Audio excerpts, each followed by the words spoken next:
Hello student, welcome on my channel. आज मैं आपको मैथ्स क्लास 10th का एक्सरसाइज 1.5 समझाने जा रही हूँ, जो कि न्यू एनसीईआरटी सिलेबस के थ्रू होने जा रहा है। आइए देखते हैं इसका पहला क्वेश्चन क्या है। फाइंड मतलब मुझे इसकी वैल्यू निकालनी है। जैसे कि पहला क्वेश्चन है 64 की पावर में है 1/2, तो मुझे इसकी वैल्यू निकालनी है। तो हम क्या करेंगे, पहले 64 की प्राइम फैक्टर निकालेंगे। 2 से 2 3 जा 6, 2 2 जा 4, फिर 2 से 2 1 जा 2, 2 6 जा 12, फिर 2 से 2 8 जा 16, एंड उसके बाद 2 से 2 4 जा 8, 2 2 जा 4 और 2 1 जा 2। तो इस तरीके से 2 जो है यहाँ पे 1 2 3 4 5 6 बार है, तो इसको लिख देंगे यहाँ पर 6 बार। तो हम इसको ऐसे भी लिख सकते हैं कि 2 की पावर 6। अब यहाँ पे 2 की पावर 6 जो है वो 64 के प्राइम फैक्टर का कॉम्पोनेंट है, इसको हम ऐसे लिख के उसके बाद बाहर जो यहाँ पे कॉम्पोनेंट था 1/2 उसको भी लगा देंगे। फिर इस 2 से और इसका जो कॉम्पोनेंट 6 है इसे कैंसिल कर देंगे। 2 1 जा 2 और 2 3 जा 6। तो उसके बाद यहाँ पे 2 की पावर 3 आ जाएगी और 2 की पावर 3 को हम 3 बार लिख देंगे। 2 मल्टीप्लाई 2 मल्टीप्लाई 2, तो यहाँ पे 2 2 जा 4 2 जा 8 आ जाएगा। तो ये इसका आंसर हो जाएगा, ये इसकी वैल्यू हो जाएगी। हमारा जो नेक्स्ट पार्ट है वो है 32 की पावर 1/5। ठीक है, तो हम इसको पहले 32 के प्राइम वेक्टर निकालेंगे। 2 से यहाँ पे करेंगे 2 1 जा 2 और 2 6 जा 12, फिर 2 से 2 8 जा 16, फिर 2 से 2 4 जा 8 और फिर 2 से 2 2 जा 4 और फिर 2 से 2 1 जा 2। तो यहाँ पे 2 के जितने भी प्राइम फैक्टर हैं उसको हम मतलब 32 के जितने भी प्राइम फैक्टर है उसको हम यहाँ पे लिख देंगे। तो 2 मल्टीप्लाई 2 मल्टीप्लाई 2 मल्टीप्लाई 2 मल्टीप्लाई 2 को हम 5 बार लिख लेंगे। तो यहाँ पे 2 की पावर 5 आ जाएगी। तो 2 की पावर 5 को इस तरीके से लिख के फिर उसके बाद जो बाहर यहाँ पे एक्सपोनेंट में 1/5 लिखा है उसको यहाँ पे लिख देंगे। उसके बाद ही हम 5 से ये अंदर के 5 को कैंसिल कर देंगे। तो यहाँ पे सिर्फ 2 की पावर 1 बचेगी, तो हम इसको इज इक्वल टू में 2 लिख देंगे। तो ये इसकी वैल्यू आ जाएगी। आइए देखते हैं नेक्स्ट है 125 की पावर 1/3। 125 की पावर 1/3 है, तो हम पहले 125 के प्राइम फैक्टर निकाल लेंगे।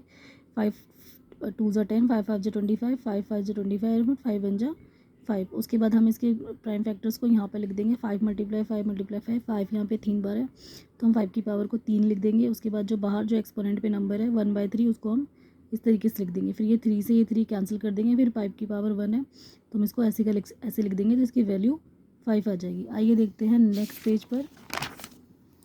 नेक्स्ट पेज पे आता है क्वेश्चन नंबर 2, जिसमें हमें भी फाइंड यानी कि हमें इनकी वैल्यू निकालनी है। तो पहला क्वेश्चन है 9 की पावर 3/2 है, तो इसका हम वैल्यू निकालते हैं। तो हम पहले 9 के प्राइम फैक्टर निकालेंगे, जो कि 3 3 जा 9 और 3 1 जा 3, यानी कि 3 यहाँ पे 2 बार है। तो 3 मल्टीप्लाई 3 लिख के हम यहाँ पे 3 की पावर को 2 लगा देंगे यहाँ पर। उसके बाद यहाँ पे 3 की पावर की 2, उसके बाद इसका जो एक्सपोनेंट है 3/2 उसको यहाँ पे लगा देंगे और फिर ये 2 से ये 2 कैंसिल कर देंगे। तो यहाँ पे सिर्फ 3 की पावर 3 बचेगा। तो हम 3 की पावर 3 को इस तरीके से खोलकर लिख देंगे, यानी कि 3 मल्टीप्लाई 3 मल्टीप्लाई 3 और फिर इसको मल्टीप्लाई करेंगे। तो 3 3 से 9 और 3 से 27, तो ये इसकी वैल्यू आ जाएगी। इसका सेकंड पार्ट है 32 की पावर 2/5। तो पहले 32 के प्राइम फैक्टर लिखेंगे। 2 से 2 1 जा 2, 2 8 जा 16, देन 2 से 2 4 जा 8, फिर देन 2 से 2 4 जा 8, फिर 2 से 2 2 जा 4 एंड देन 2 से 2 1 जा 2। फिर ये जो 32 के प्राइम फैक्टर्स है उसको इस प्रकार लिख देंगे। 2 मल्टीप्लाई 2 मल्टीप्लाई 2 मल्टीप्लाई 2, यानी कि 2 यहाँ पे 5 बार है, तो हम 2 की पावर को 5 लगा देंगे। और यहाँ पे 2 की पावर के 5 लिखने के बाद इसका जो कॉम्पोनेंट है 2/5 इसको भी हम यहाँ पे लगा देंगे। फिर ये 5 से ही 5 कैंसिल कर देंगे, सिर्फ यहाँ पे 2 की पावर 2 बच जाएगी। फिर 2 की पावर को 2 को हम इस तरीके से खोल कर लिख देंगे, यानी कि 2 मल्टीप्लाई 2 और फिर से मल्टीप्लाई कर देंगे। 2 2 जा 4, तो ये हमारा आंसर आ जाएगा। उसके बाद है इसका थर्ड पार्ट 16 की पावर 3/4 लिखी है। तो पहले इसको सॉल्व करते हैं। यहाँ पे 16 के प्राइम फैक्टर निकालेंगे। 2 से 2 8 जा 16, 2 से 2 2 4 जा 8, 2 से 2 2 जा 4 और देन 2 से 2 1 जा 2। फिर हम इसकी प्राइम फैक्टर्स को इस प्रकार लिख देंगे। 2 मल्टीप्लाई 2 मल्टीप्लाई 2, यहाँ पे 2 4 बार आ रहा है, इसलिए हम 2 की पावर को 4 लिख सकते हैं। उसके बाद हम क्या करेंगे कि 2 की पावर को 4 लिख के जो इसका पहले का पावर है 3/4 इसको हम यहाँ पे लिख देंगे ब्रैकेट के बाहर, और ये 4 से ये 4 को कैंसिल कर देंगे। देन उसके बाद यहाँ पे 2 की पावर सिर्फ 3 बचता है, तो हम इसको इस तरीके से लिखेंगे। 2 मल्टीप्लाई 2 मल्टीप्लाई 2 3 बार और फिर इसको मल्टीप्लाई कर देंगे। तो 2 2 जा 4 2 जा 8। तो इस तरीके से इसका सोल्यूशन यानी कि इसकी वैल्यू जो है वो 8 आएगी। चलते हैं इसके फोर्थ पार्ट पे। फोर्थ पार्ट में है 125 माइनस का 1/3। तो पहले 125 के प्राइम फैक्टर निकालते हैं। 5 से 5 2 जा 10, 5 5 जा 25, फिर 5 से 5 5 जा 25 और देन 5 से 5 1 जा 5। तो 125 जो है वो यहाँ पे कितनी बार है, 125 का जो प्राइम फैक्टर है उसमें 5 जो है वो कितनी बार है, 3 बार है। तो हम यहाँ पे 5 की पावर 3 और इसका जो कॉम्पोनेंट है वो माइनस का 1/3 है, तो इसको लिख देंगे। उसके बाद यहाँ पे 5 की पावर 3 और इसका कॉम्पोनेंट को माइनस का 1/3 लिख देंगे, 3 से 3 कैंसिल कर देंगे तो यहाँ पे बचा 5 की पावर -1। जिस भी नंबर की कॉम्पोनेंट माइनस का 1 होता है या माइनस का कॉम्पोनेंट होता है तो उसको हम पॉजिटिव करने के लिए यानी कि प्लस का करने के लिए 1/5 के रूप में यानी कि फ्रैक्शन के रूप में इसको लिख देते हैं, तो यहाँ पे हम 1/5 लिख देंगे। तो इस तरीके से इसका सॉल्यूशन आ जाएगा। ये चलते हैं नेक्स्ट पेज पर। नेक्स्ट पेज पे है क्वेश्चन नंबर 3। क्वेश्चन नंबर 3 में भी हमें फाइंड यानी कि इनकी वैल्यू निकालनी है, तो इसके लिए हम जो मैंने आपको कॉन्सेप्ट में फॉर्मूले समझाए थे उसके बेस पे ये करेंगे। जैसे यहाँ पे 2 की पावर 2/3 है, उसके बाद मल्टीप्लाई 2 की पावर 1/5 है, तो ये हमारे पहले वाले फॉर्मूले से यानी कि इस फॉर्मूले से मैच करता है। तो हम a की पावर m और a की power n is equal to a की पावर m प्लस n। तो हम यही काम करेंगे कि यहाँ पे a जो बेस में दो है दोनों में, उसमें से एक को कॉमन ले लेंगे और इनके जो कॉम्पोनेंट है यानी कि 2/3 और 1/5 को ऐड कर लेंगे। तो ऐड करने पे यहाँ पे 2 की पावर 10/13 आता है, तो यहाँ पे 2/13 आ जाएगा। 2 की पावर 13/15 आ जाएगा।